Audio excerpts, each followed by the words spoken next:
So maybe now this brings the last word of his kind. Won't you pretend that you're baby, baby?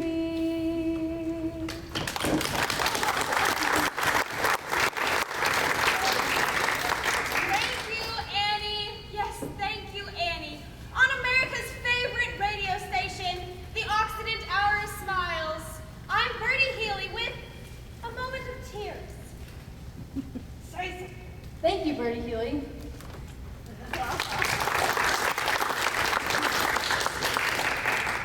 Why, wacky. Who's that I hear walking into our WEAK radio station? Why, it's none other than that wealthy industrialist, Oliver Warbuck.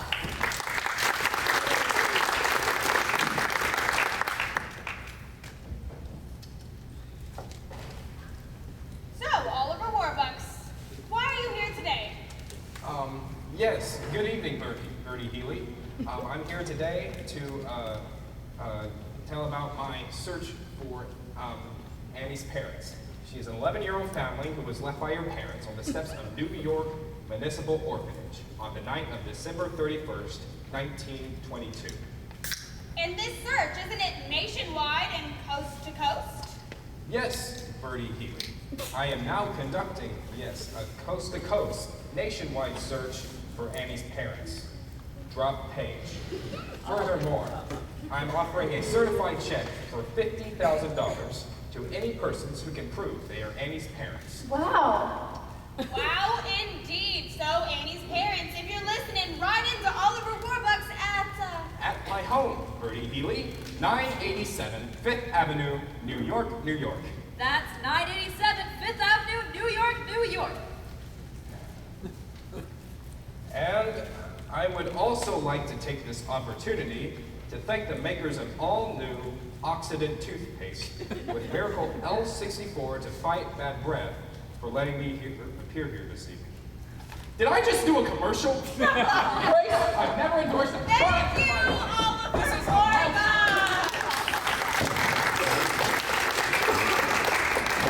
Yes, thank you, Oliver Warbucks. And Annie's parents, once again, if you are listening, please write in to Oliver Warbucks because you have a lovely daughter waiting for you. Not to mention 50,000 buckaroos. Say, Miss Bertie Healy, is it a time for our favorite song? Why, wacky, I do believe it is. You see, folks, I see by the old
Miss Hannigan, I think I...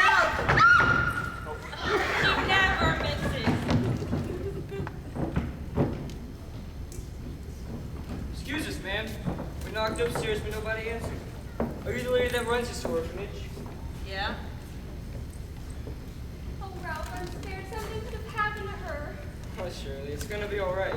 She's gonna be here, and she's gonna be ours again. Ma'am, What do you want? well, we had terrible troubles back then. Had to move north to Canada. Had to leave a baby here on the front stoop. Our little girl, our Annie. Wait, you're Annie's parents? Please, nothing's happened to her. Oh my, I can't believe it. Annie's parents. So, where'd you say you came from again? We come from a little farm out in Canada, Manitoba. and we've got lots of chickens. Lots of little chickens. Ducks, Ducks. geese, Oh, you should see all the geese. and roosters! Rooster, I never guessed it was you in a million years. Gotcha, sis. And we're gonna fool Warbucks too. Get ourselves 50,000 victims. This is gonna be the biggest bunko job ever, Aggie. I know a guy out of jail who can duct up a fake birth certificate or any other papers you need. But we need your help, sis, with information on Annie that can help us pull this thing off. Sure, I can help. A lot. What's in it for me? Three-way split, Aggie. Half. Half. Half. Half, half, half. Straight down the middle. 25 grand each. But we gotta do it fast. Give us some of the old rooster razzle dazzle. In and out. 2-3 minutes at most. Get the kid, get the money, get the heck out of town. But what do we do with the kid afterwards? Aggie, that's no problem. When the rooster wants something to disappear, it disappears. For good. Rooster! Ah, come on, sis. We get the money, we blow this crummy town, then Lil and me'll meet ya. Where?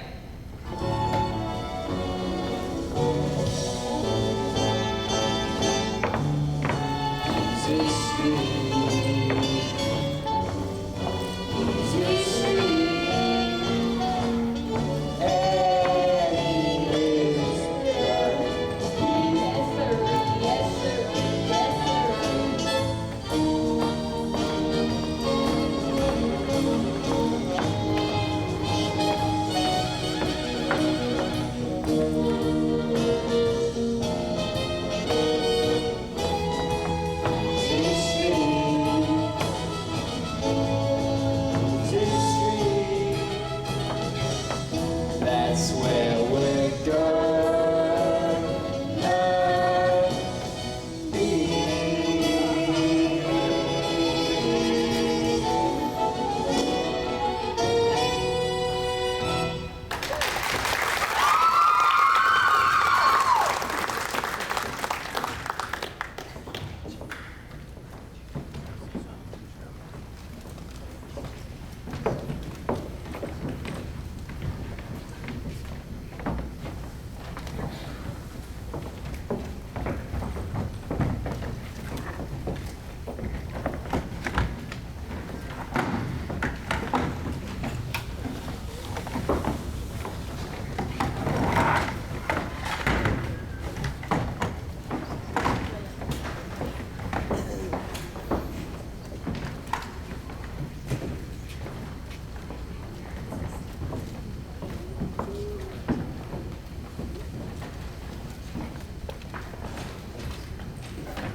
And President Roosevelt has so far lived up to none of his lofty campaign promises.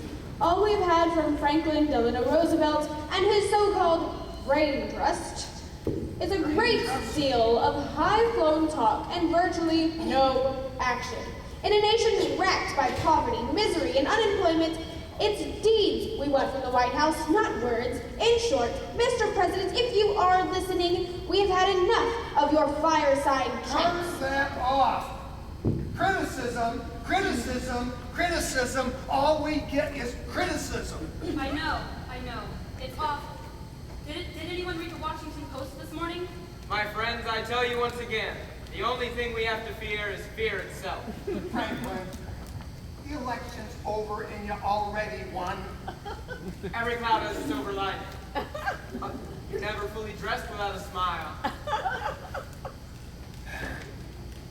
I think Mr. Orbach is home. Ah, Oliver. Oh, good morning, Mr. President. Good morning, good to see you. Good to see you. Good morning, Harold.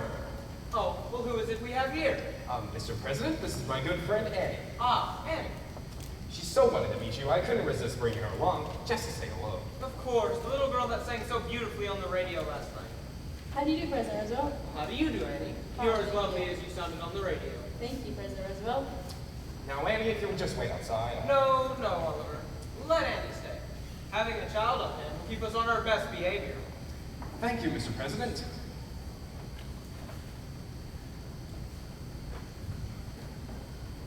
Harold, I don't want to hear so much as a gosh out of you. Franklin, a child? Now, Oliver, since you speak for the happy few Americans who have any money left, I'd like to start with your views on the matters. Mr. President, in the words of Calvin Coolidge, the business of this country is business.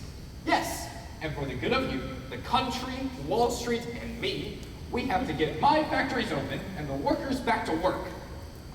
According to my latest figures, there are now 15 million Americans out of work and nearly 50 million with no visible means of support.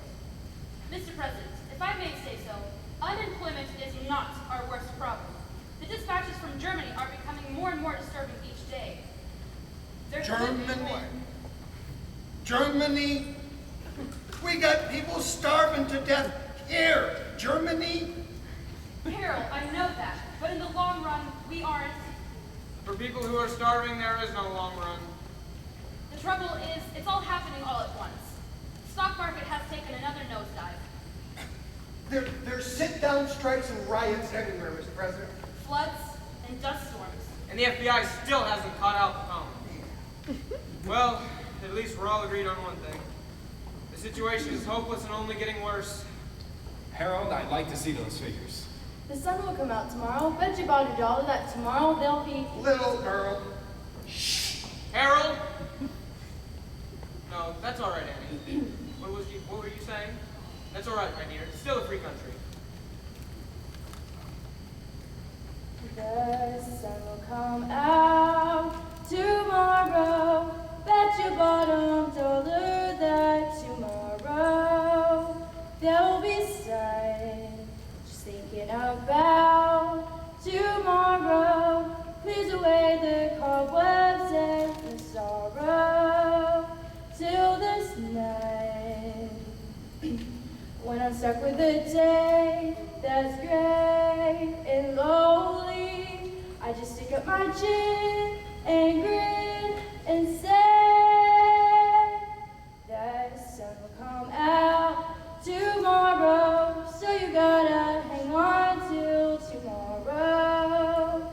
Come what may, tomorrow, I love you tomorrow. You're only a day away. Harold Howe, stand up. You heard me. Stand up. Up, up, up. Now, sing. Sing? Yes, sing. Like Annie.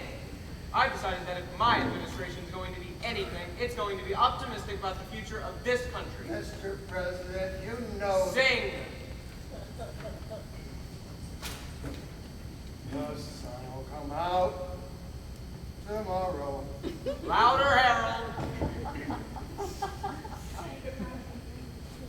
Bet your bottom dollar that tomorrow there'll be sun.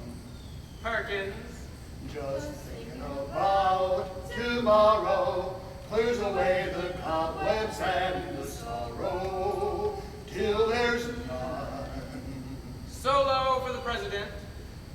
When I'm stuck with a day that's gray and lonely, I just stick out my chin, Excuse me, it's up my chin. up my chin, and grin, and say, now everyone, Republicans too, Oliver, sing.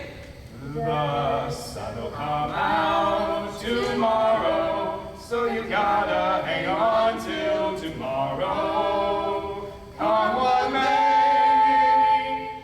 Tomorrow, tomorrow, I love ya. Tomorrow, you're always a day away. Tomorrow, tomorrow, I love ya. Tomorrow, you're always a day away.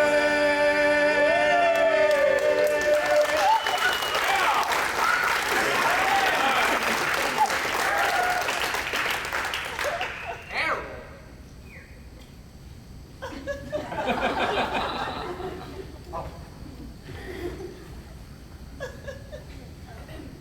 Oh, Mr. President, there's a message for you. Yes, excuse me. Well, this isn't for me. It's for you, Oliver. From your secretary. She writes, hundreds of couples are jamming the street outside your house, all claiming to be Andy's parents. Hundreds of couples? One of them is bound to be my mother and father. I guess the Hour of Smiles has a lot more listeners than we thought. Huh, Amy? I have begun to screen them. Please meet me outside at once. Signed, Grace Farrell.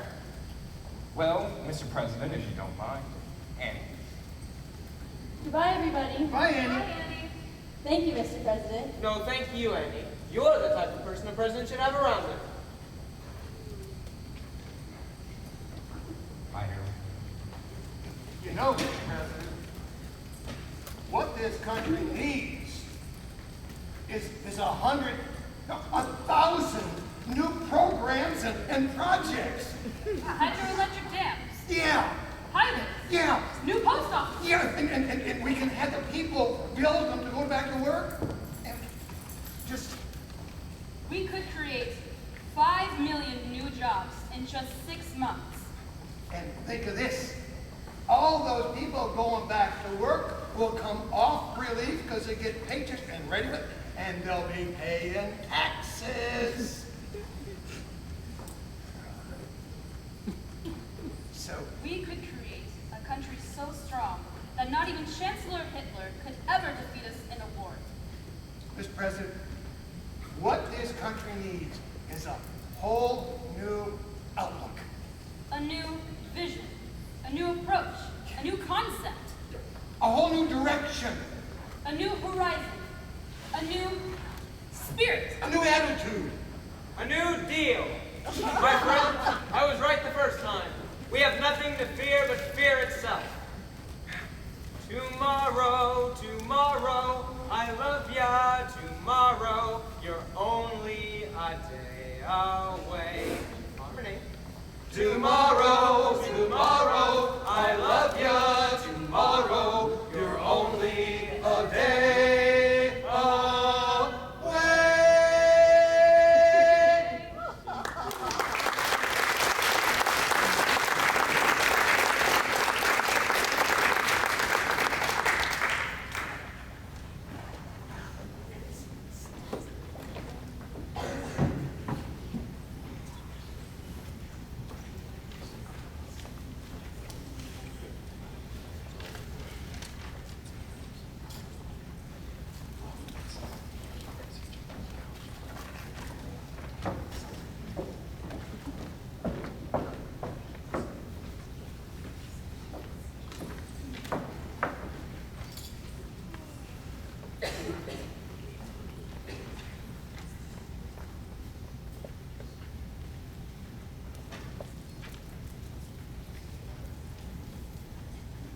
Miss Farrell, I'm afraid there's still no sign of Mr. Warbucks or Miss Annie. Jake, look at all these questionnaires. Do you realize that I have talked to 617 women who who claimed to be Annie's mother and 619 men who claimed to be her father.